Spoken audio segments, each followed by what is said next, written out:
All right, did I add me? I think it did. I think it added me in there.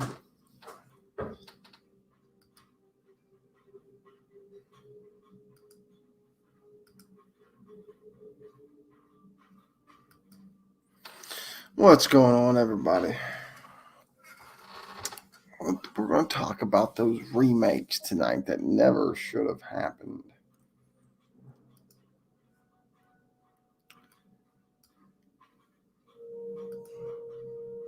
Trying to figure out here.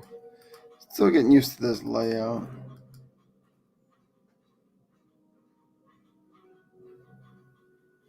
Make sure everything's running smooth here before I keep rambling on to myself like a madman, which I'm known to do from time to time. Let's see here. We'll talk about those remakes. You know what I mean? Those remakes that make you like, why would you do that? Why would you do that to a horror film? We'll talk about those remakes. You know what I mean? Those remakes that make you like, why would you do that? Why would you do that to a horror film?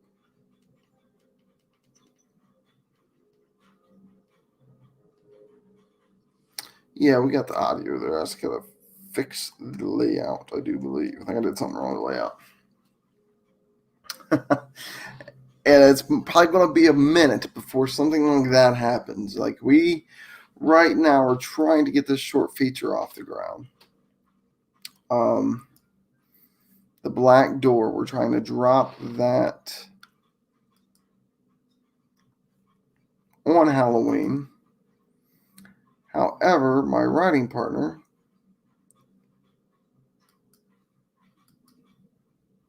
has to have surgery, so that's kind of thrown us back a little bit.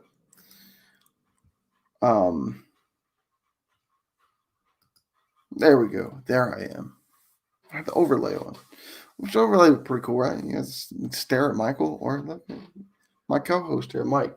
My co-host Mike, he really don't say much, but he's here for emotional support, and he kind of gets me through the podcast, you know. But if you see the little ticker thing going on below, if I probably should put her, yeah, I probably should put that. That is the link to her channel. I don't know if yeah, there it is. Go show her some love, sub up. Tell me, Skeet Center, everybody over from the ScreamCast, show her some love because she might be a future co-host, or hopefully maybe next week if we get the time zone thing down. But that's what we're hoping.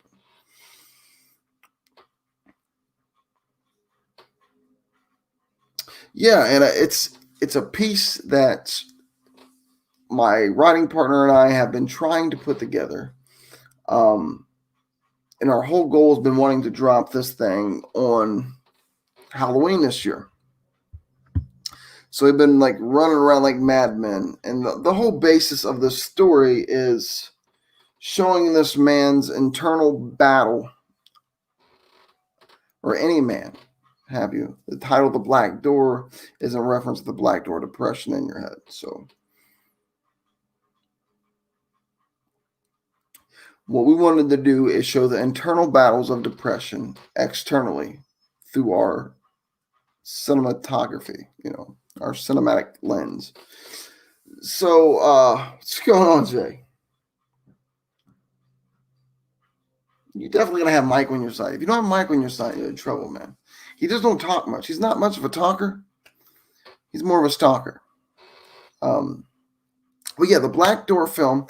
That's what we're still trying to get that thing. Like I said, with my writing partner having to have an operation, he got a thyroid issue. He gets to get taken care of. Kind of put you, there's a little monkey wrench in there, if you will. But we're still trying to get it done. We're still trying to get this piece put out on time. And I think we'll come pretty close to getting there.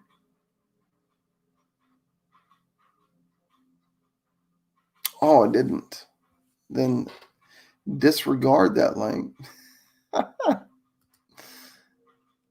There, we can hide that comment, I guess. Let me see if I can find a actual shareable link here. Or just completely lose the chat. One of the two. There's usually a little thing on the side. We can do it this way. Stop. There, we can do it that way. I know we can do it that way. Okay, this link should take you somewhere, hopefully.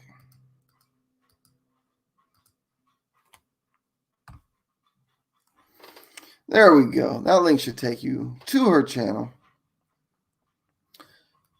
Hopefully, she'll be coming over here. We're going to try working it out sometime tomorrow. It's a big time difference. She's over on the other side of the pond, but we're trying to work it out to where I'll actually have a co-host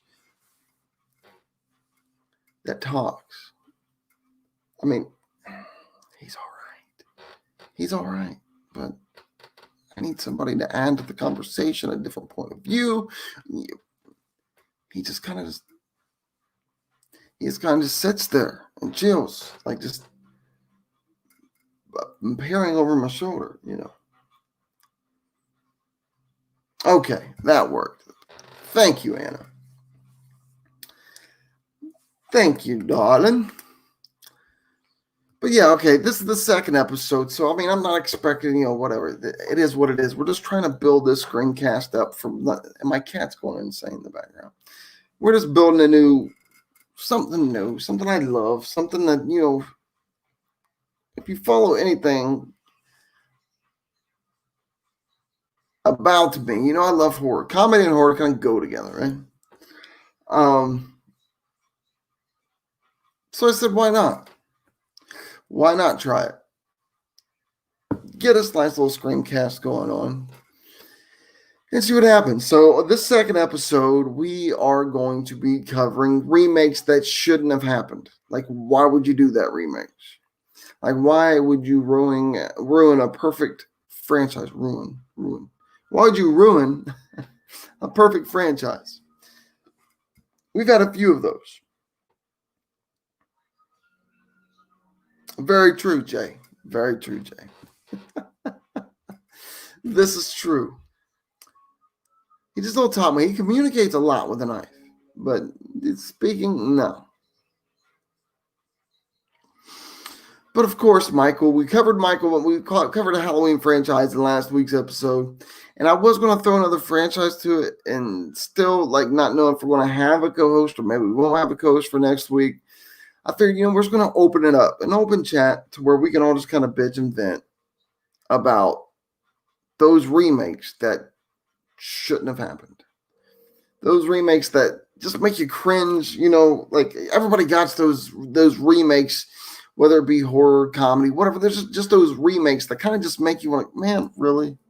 Like, why would you do that? Why would you do that remakes? Like, what the hell was you thinking remakes, you know? I know I got a couple, and Jay just touched on one. They're definitely on the list. Definitely, the first one was okay. There's things about the Rob Zombie remakes that I can kind of be like, okay. I get the first one. Like, I love what he did with Michael, how he made him this bigger, menacing, more overpowering, dominant, vicious killer. I like that. The second one was more of just his wife and a white horse. I have no idea why. Still wondering why. And I think I'll keep on wondering why. The kills were awesome. There was great kills. Definitely more gruesome and horrific kills.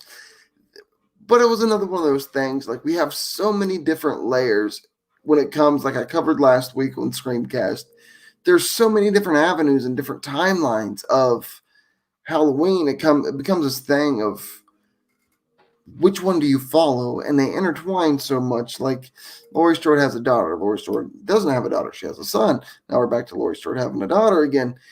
Listen, Halloween franchise, my favorite franchise, horror franchise that there is. But even me, who loves the franchise so much, it's just there's so many different timelines. And then, of course, we're bringing up the Rob Zombie, and I'm rocking the Rob Zombie tonight. Huge Rob Zombie fan, so I thought the marriage of the two would be great, and I was let down in that sense. Yeah, that's the that's like the only explanation I think. Yeah, is like, why not? She looks great on film, so let's just throw her up there 1,000 times and call it a Halloween movie. I think that was the basis behind it. It has to be on the list just for those reasons, because to me, when I'm looking at a remake, you got to give a nod at what you're remaking in some way, some sort of form, just kind of, give the nod, of thank you, show some sort of appreciation in your remake of that film, of the original workers, the original minds that created that film. Show me something that you're giving that creative nod to, like, all right, thank you for laying the groundwork. I'm going to try to take it from here, that type of thing. And also bring something new to the franchise that is sustainable, that you can build off of, that it brings something new, not just to this one film, but to the franchise as a whole. And the biggest thing is, don't set us back. Don't Friday the 13th us with the latest. Well, I mean, Friday the 13th kind of, in my opinion, murdered itself out when Jason just wound it up in Mars or wherever in the hell they sent Jason. Well, I don't even know where they haven't sent Jason at this point. They've sent Jason quite a bit of places. So they've kind of already murdered that franchise before, what was it, the 2000 and whatever. That shows you how much I cared. That remake was just god-awful. God-awful remake. These people they again stumble upon what used to be Crystal Lake. The same, but it wasn't there. Something was missing. It wasn't there. It was a dud. Thank you, Ann. I appreciate that.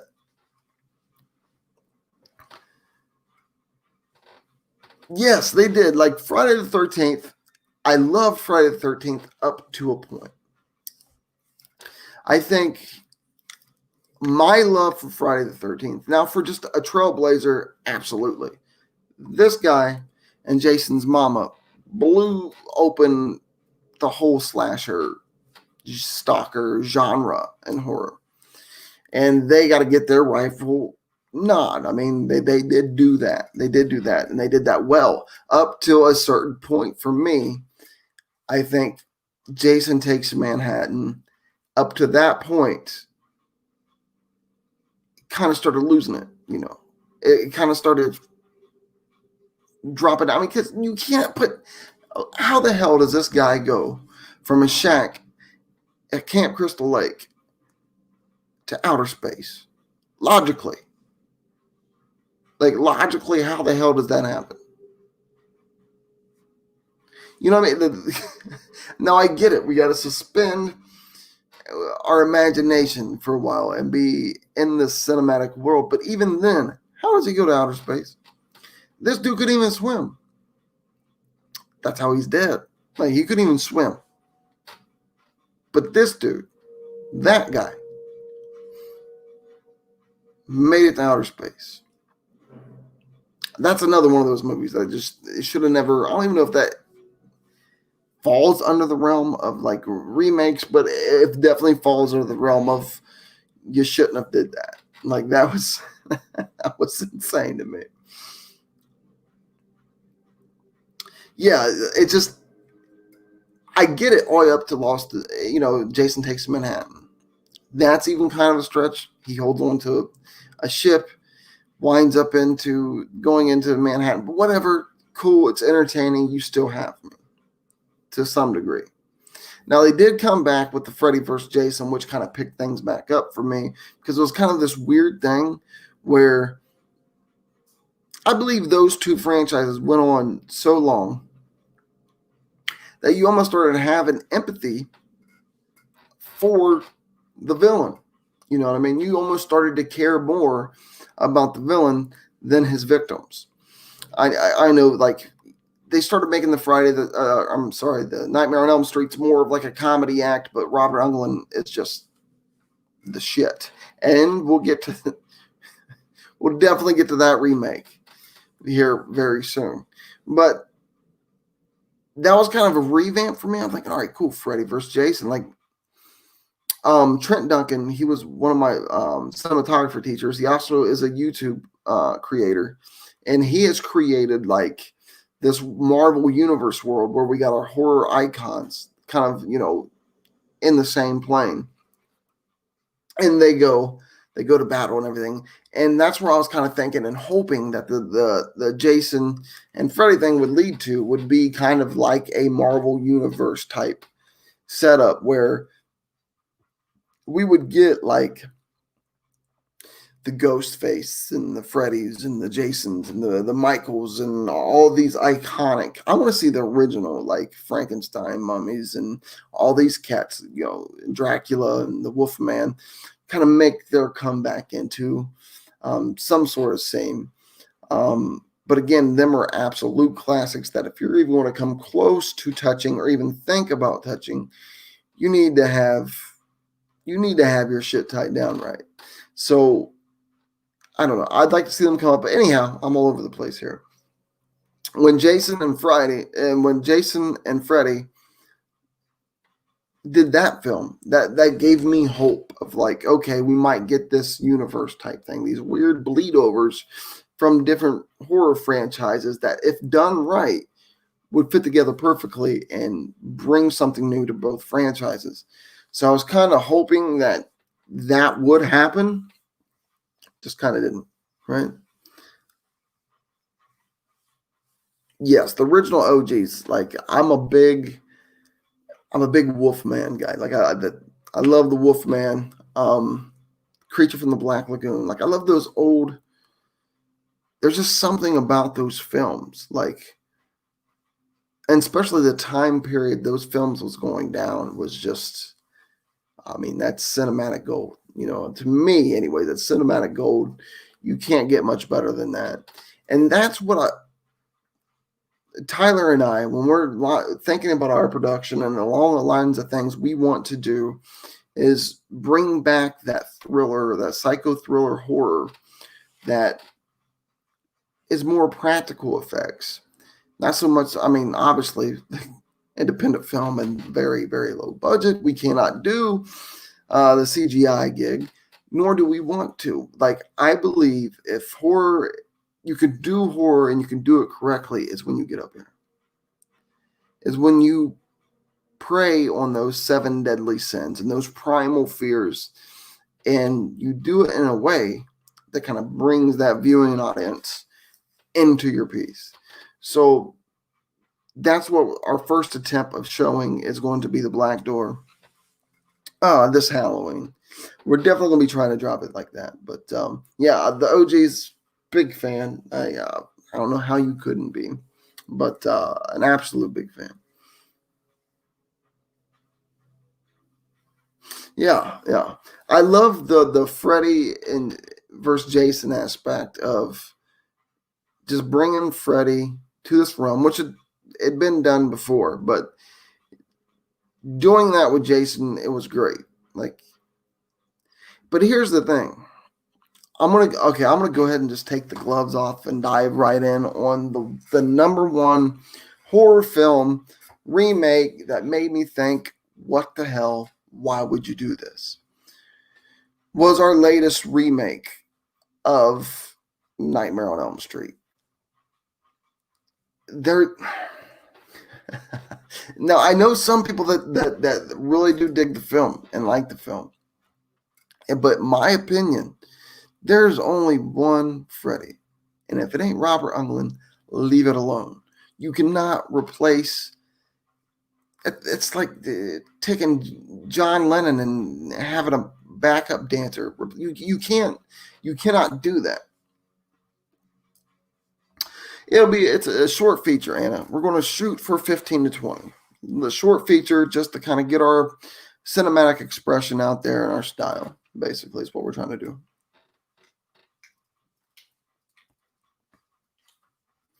Yes, you can't. The latest remake that they just did, I don't know.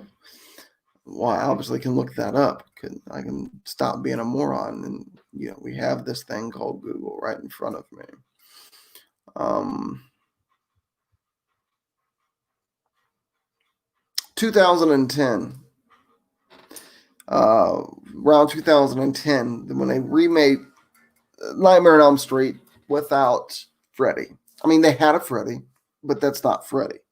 You cannot replace you. You just can't do it. You can get away with it when it's this dude. You can get away with it when it's Jason. You can get away with those things because they don't talk and they're under a hood. You cannot do that with Freddy. The laugh, the catchphrases, the timing, just the overall presence of Robert Englund is Freddy Krueger. You cannot replace that. Other than that, the film was, that threw me off so much. I could not tell you I can't really recap any details on that film. I mean, I remember them. They all went to preschool together. They all had their memory suppressed. The parents burnt Freddy just like in the original, but when the new Freddy, the bootleg Freddy, the Dollar General Freddy, I mean, we can keep whatever Freddy you want to call him. He threw the film off so much for me. It wasn't enjoyable. So for that reason, that's always going to be my number one. Why the hell would you do that film when it comes to horror? Why would you do that to Freddy? Like, you just, I don't know. What's going on, Wombat? I know YouTube and their damn notifications. Half a piece of people sometime maybe get notifications, right? Gotta love YouTube for that. But Nightmare on Elm Street fans, there was an interview that was just done earlier this year where Robert Englund said he got one more Freddy film in him. So maybe, they're teasing us with a maybe here, but maybe, just maybe, we may get that last Robert Englund Nightmare film. And I'm begging, I'm dying for it. I'm dying for it. Like, as an adult, because I was born in '86, so my Freddy experience. I mean, my mother was pretty lenient on the films that I could watch. I mean, of course, those earbuffs and cover your eyes in certain parts, but for the most part, I could watch horror films. She didn't kind of regulate that for me, so we would watch horror films together, and Freddy was one of those ones because you look at the lore, there's dream demons in like every type of lore, from Christianity to whatever.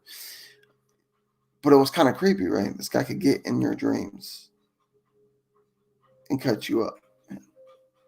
Like,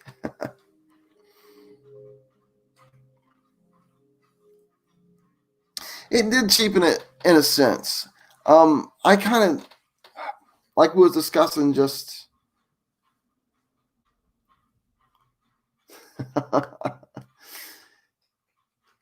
there's no way, Anna. There's no way.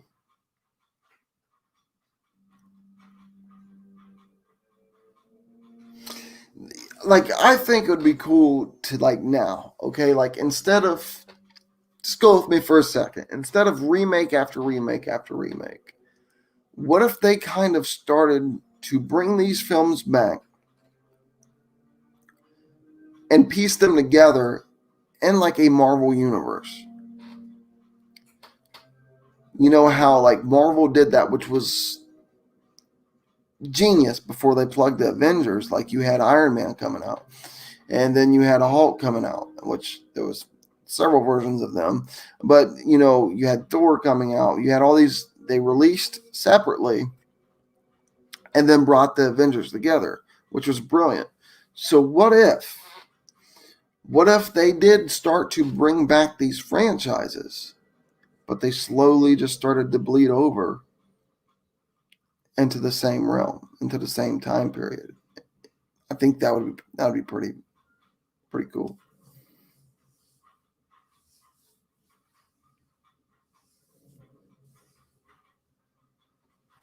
Like, I think that would be pretty badass if they would do that. Yes, I'm like starving for him to come back and to do another Nightmare would be freaking fantastic. Another one that kind of bugs me. We're talking about remakes and talking about why would you do that to my horror franchise. I think we have to talk about the remake of the Texas Chainsaw Massacre, because the original was so like left such an impression on me. Like, to know that this was based off of semi-true stories. I mean, it's based off true stories. There's a lot of leeway you can get there. But it just blew my mind. Like the original, when was the original release? 87, maybe? I'm not sure. And I'm like too lazy right now to look it up. I believe it was 87 that they released that one. But the original was just, oh my gosh. The original was just so freaking phenomenal. And then they did the remake in, it was the early 2000s. They did the remake. And then it didn't do nothing for me at all. Like,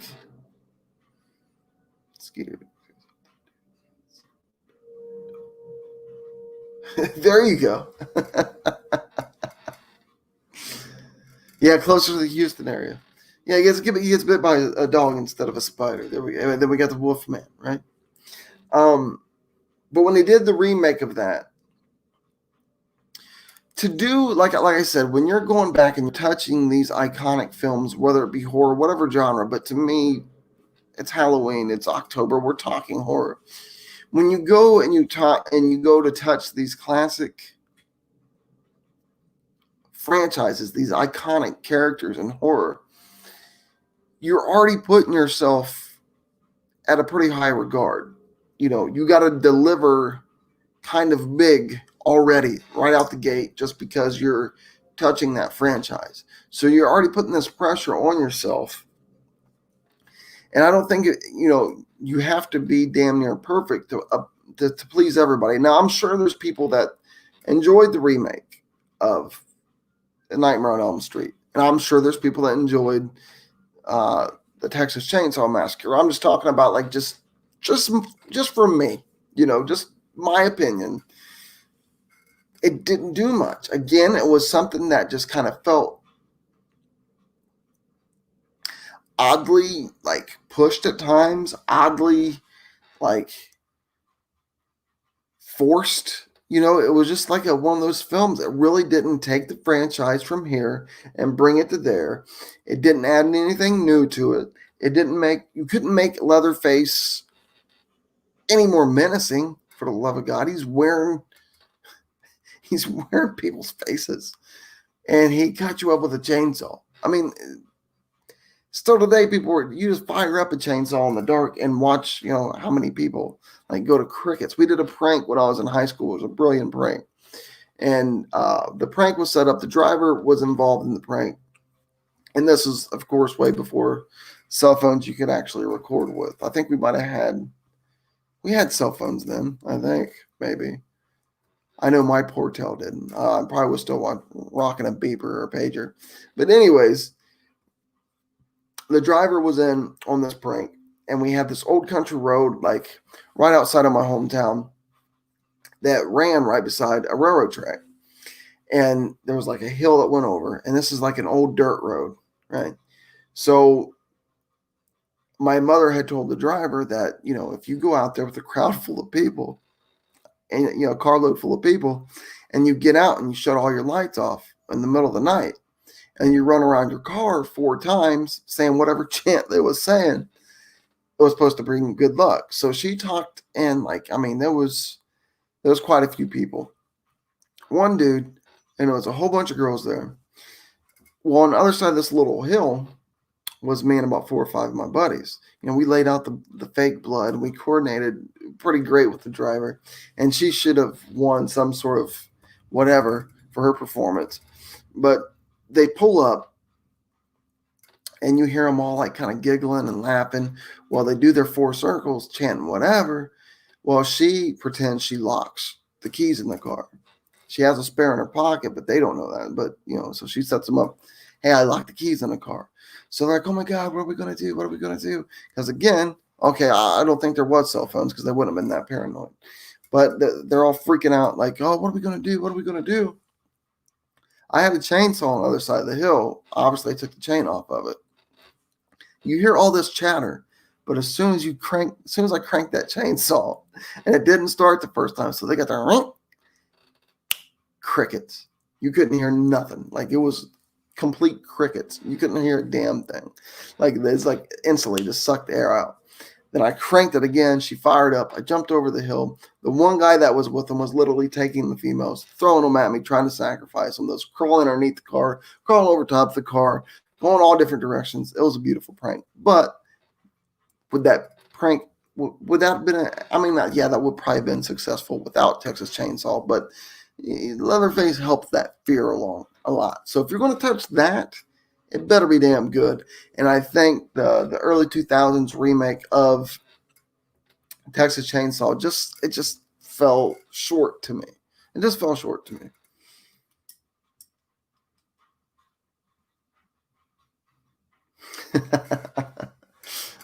Thank you, Hannah.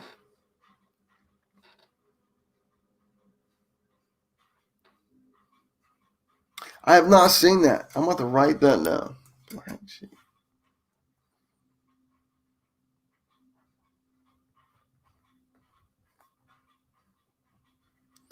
Written down, Wombat. I will definitely be checking that out. But yeah, that was one of our most successful pranks, anyways. And yeah, it was a lot of good times there.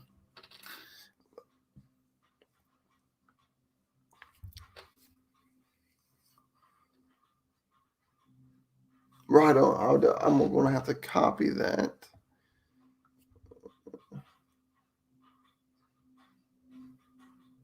Oh, IFC filming. Let me bookmark that, and I would definitely be watching that one.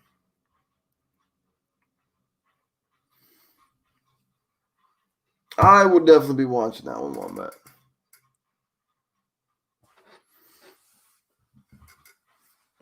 And then another one that really, like, again, I think I'm learning something about myself on this episode of ScreamCast. And that is, if you're going to touch the legends, you better come correct, or I'm out. And there's only one godfather of horror. There is only one master of the genre, right?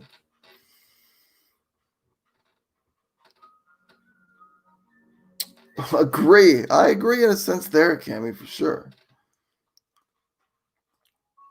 Yeah, they coming over the top. But there's one that kind of just hurts my heart, because there's only, if you say the godfather of horror, there's only one person that comes to mind, right? And I don't even think I have to say his name, but I'll say it for saying sakes, because Alfred Hitchcock. Okay, if you're going to touch, if you have the balls to say you're going to redo a Hitchcock film, you better come correct. You better come beyond correct. You better have like a group of people that's ready to come correct. And when they redid Psycho, I was younger then. I think the remake was in the mid to late 90s, whatever it might have been. Whatever. But, man, you're talking about Alfred freaking Hitchcock, the godfather of horror. The reason why we got people like that, the reason why the genre has so much life. Now, yeah, it existed before, but he is the godfather of the genre, period, point blank. Case closed, overdone.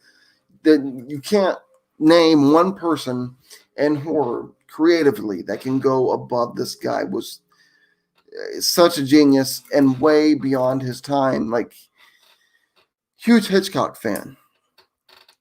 And them are some more movies. You can go back and watch Bird, Psycho, Review Mirror. Like, these films, Vertigo, these films like still get you. And when you're watching these films, you got to think, okay, why do these films still hit as hard? Almost what, those are like what, 30s or so? Why are these films, or 50s, or why are these films still hitting as hard so many years later? Why?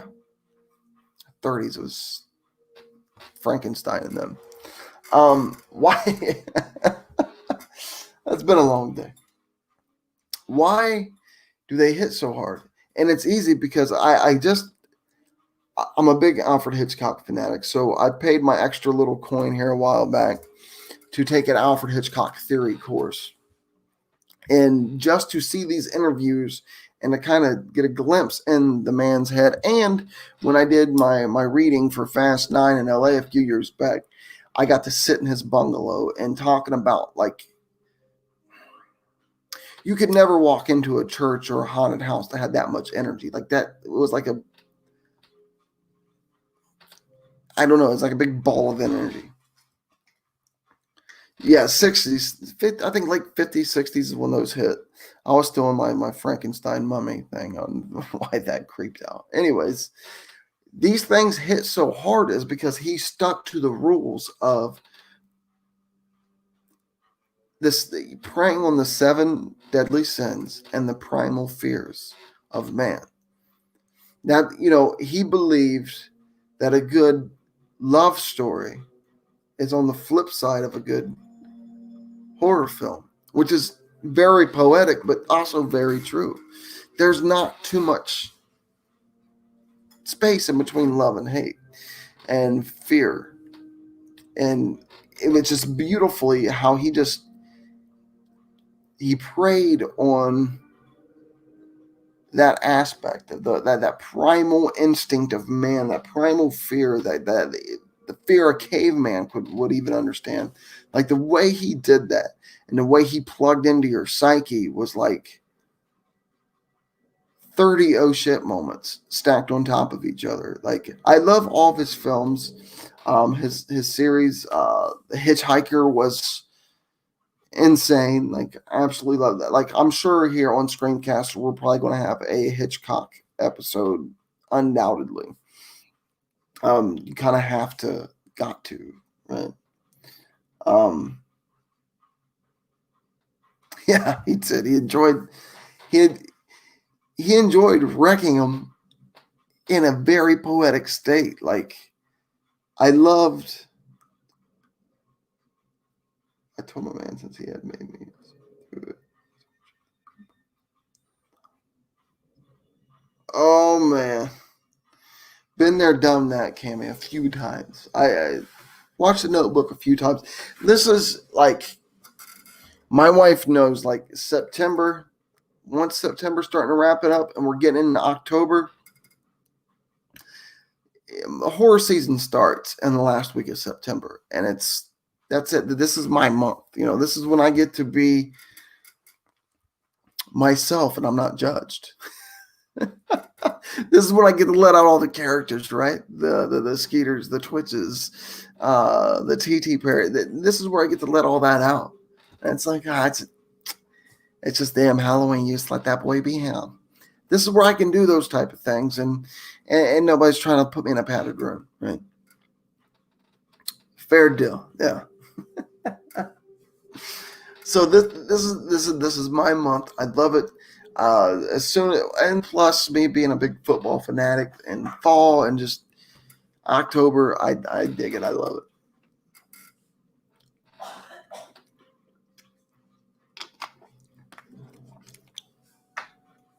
And I've been doing this for it. Twitch has been okay, man. He's been all right. He's still somebody, I forget who gave me the idea a while back Complete forget who it was, and I'm sorry. You can blame the CTE thing, right? Too many concussions. Twitch has to come back and do like a COVID-19 thing. So yeah, you're absolute. Why haven't I done that yet, right? So I've been playing around with the idea of, I got the equipment, I got the setup, and I just, now being in film school, the stationary camera sometimes, like even doing this now, just with the one LED panel and the one webcam and doing a stationary camera thing is kind of nah. But I want to bring back some of these parodies, and after we get through October, we'll probably free up some more time for me because we got this podcast here, ScreamCast, and then we have another podcast I'm working on tomorrow. We're actually meeting up, and possibly that one's going to be a produced podcast with some live ones here and there. Between Heaven and Hell conspiracy podcast with me and my co-host. I'll be co-hosting with Anton, who is in fact a preacher, my preacher, but we'll be covering different conspiracy theories, trying to make connections. He'll be trying to make connections biblically, and I'll just be my own crazy self buying in its most conspiracies, and he'll probably have to be talking me off the ledge. But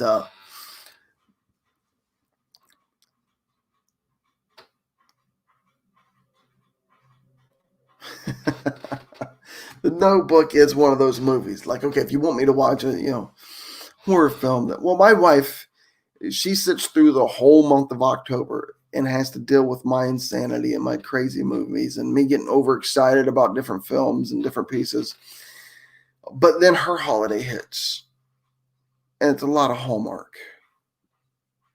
It's a lot of, I have to come back and save my town. I don't want to, but Grandma needs me, and I find love, and I'm staying here because, doggone it, that's where I'm supposed to be. Films, the Hallmark cookie cutter Christmas films, right? So she sits through those with me, like my horror films, and I bear through the Hallmark season with her.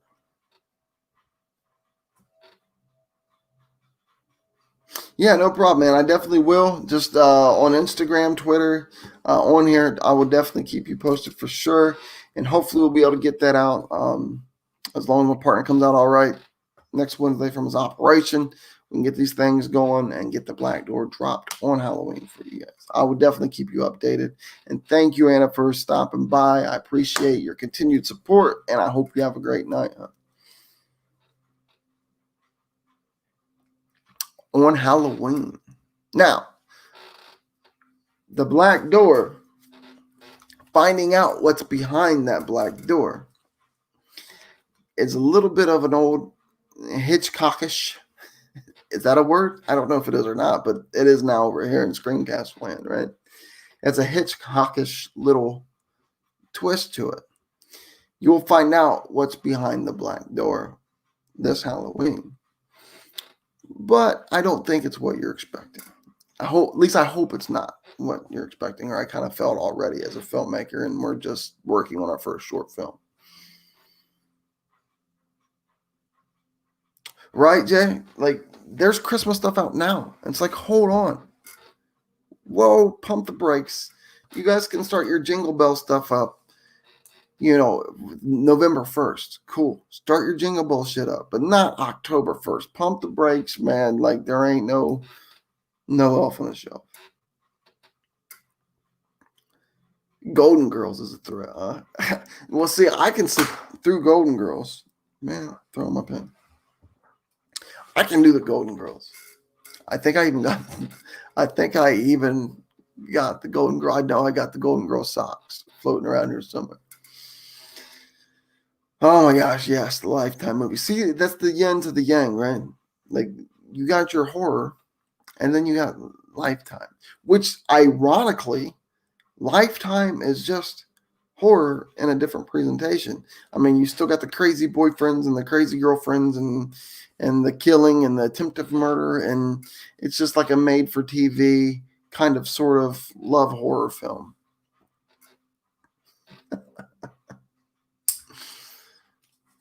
Yes, Golden Girls is. I mean, Betty White. Come on, it's freaking Betty White.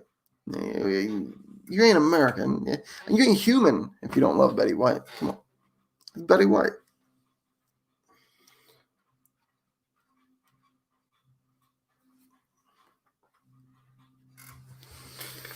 Yeah, so I'm hoping that we can pull off our vision for that Black Door film, and I think really that I think I've covered. I mean that them. I think I've covered the remakes that really kind of punched me in the gut and kind of pissed me off.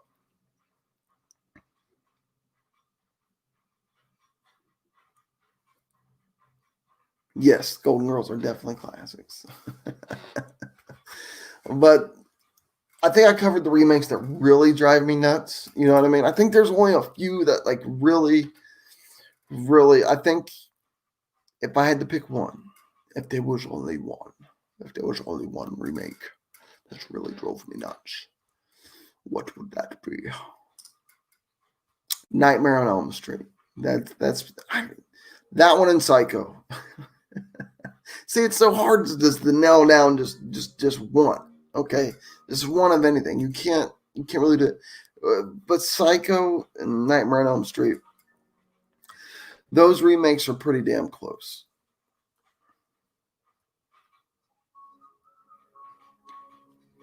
So those two are probably the most.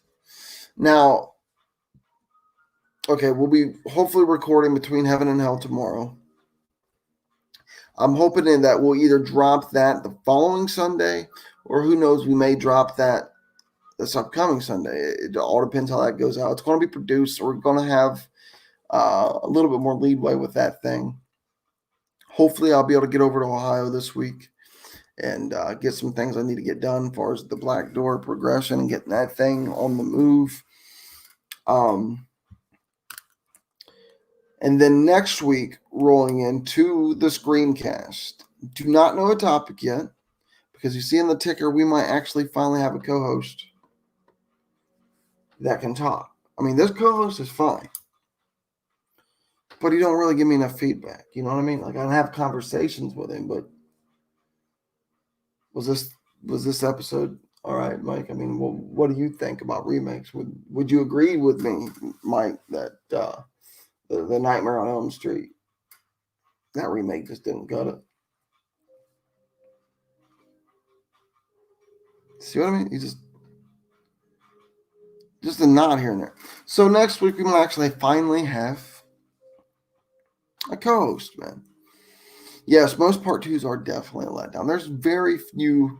Now, the 2018 remake of this, they did it right. I really love that one. I covered that in last week's episode on the many reasons why. And if I start talking about the Halloween franchise, I'll get all animated and be talking a mile a minute again. But next week, you see it going on the little chat there.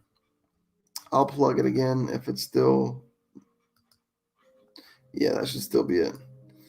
Right there, I believe should still be the link over there to Horror Fangirl X. Go check her out. Show her some love. Tell her where you came from over here from the ScreamCast land. And I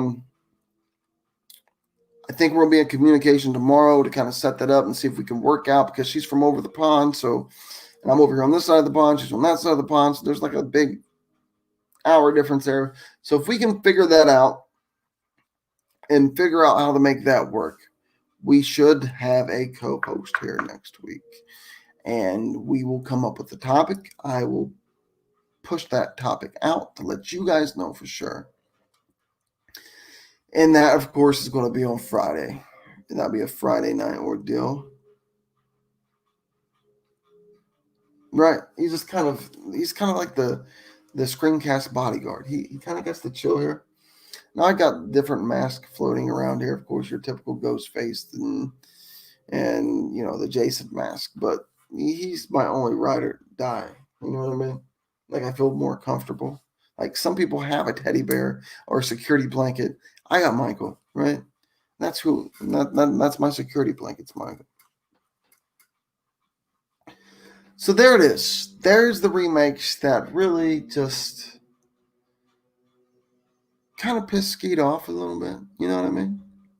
Them are the remakes that really make you think, why, man? Why? Just why? Why? You know. And those are my remakes. Those are the ones. Love, hate. I don't know. Like, just my opinion. Those are the remakes that I really cannot stand. And because the co-host thing is still up in the air, I really did not have a foregone topic. I was going to dive into another franchise, but if I'm getting a co-host, then, I'd rather we do that. So I figured, why not just complain about these remakes that never should have happened on the second episode of ScreamCast. So that's what we did. So I'm thinking Austin Powers. I do, Jay. Like, I went in real big depth on the very first episode, which is right below this video on my channel. But I really loved how they kind of flipped the storyline around and made them, like, I love how, just a quick rundown, the top 2 reasons why I loved 2018, and I'm like really still holding a big grudge with COVID, since now we got to wait till 2021 to get part 2 and 3 dropped, which, by the way, will be the first time in cinematic history that we get a sequel and a trilogy dropped 1 month apart. It's going to be great. But the 2 biggest reasons why I love the 2018 version of Halloween was they made Michael and Laurie not related, making them, the way they did that of making them not be siblings made it that more terrifying, because it can happen to any of us walking down the road, right? You run into a stranger who gets obsessed with you and just slaughters you, everybody around you trying to get to you. That can happen. 2, they made the Scream Queen, the one and only Jamie Lee Curtis, an absolute badass, and kind of flipped it around where the predator's now the prey and the prey's now the predator. I really love those 2 little flips in that franchise. And again, they brought something new. Now, again, if you're a Halloween franchise nut like me, I covered a lot of this on the first episode. You got to suspend, and choose which storyline and timeline you want to follow. But going straight from 78 to 2018 was a beautiful thing, and I really enjoyed that remake. But all right, guys, we did my hour here, just going over remakes that just make you, why? You didn't have to remake that, man. You just why would you do that? Why would you touch that? Now, hopefully, go over there, hit that link, go show Horror Girl some love, and hopefully she'll be with us next week, and we'll have a co-host to kind of bounce some of these things off, get a different perspective on panel on some of these topics and some of these horror, and maybe I can show her some horror films she didn't know about. She can show me some I didn't know about, and we can discuss that. A lot of good things come from having a co-host. So I'm really looking forward to that, maybe bringing her on board and having that dynamic over here on the ScreamCast. But be looking out for Between Heaven and Hell, the first episode of that, the pilot episode of that. And, of course, I'll be back here next week for another episode of ScreamCast, co-host or not. This guy will be here. I might put a poll up and kind of get what we want to cover on ScreamCast throughout during the week, maybe, depending on how things play out. And, of course, we're on a countdown now, right? We're less than 30 days away from the short feature, The Black Door. So stay tuned. It's going to be a great Halloween. A great Halloween season, right? Great Halloween season. But this is going to wrap it up for our second episode of ScreamCast. And like always, man, thank you to everybody that copped in. Yes, I did it again. 57 minutes, an hour, without one chew in my mouth. It seems like when I do these screencasts, I'm able to do that. I can't really do that. I mean, now that we've brought it up, I'm going to definitely have to put a chew in. Now, that's going to happen. But thank you guys so much, man, for swooping in for the second do the second episode of ScreamCast. I really enjoy doing these. Spread the word if you loved it. Give me the thumbs up, the shares. Do what you want. Do what you feel. The links are all below in the description. You can click on those if you want to. You ain't got to, but they're there too. They're just there. You can do whatever you want there. Thumbs up, thumbs down, share, no. Go, do whatever. Do it. Skeets Freaks can do whatever they want over here, right? But thank you guys for tuning in, and I hope to see you guys again next week. But like always, this has been me talking to you, and I'll talk to you guys on down the road. Much love, guys, and thank you each and every one of you again for joining in tonight, and I hope you have a very great weekend. And get one scare in, right? First weekend of October, get one scare in. Just one scare. I don't care if it's your grandma. You got to get a scare in. Much love, guys. I'll talk to you on down the road. Thanks.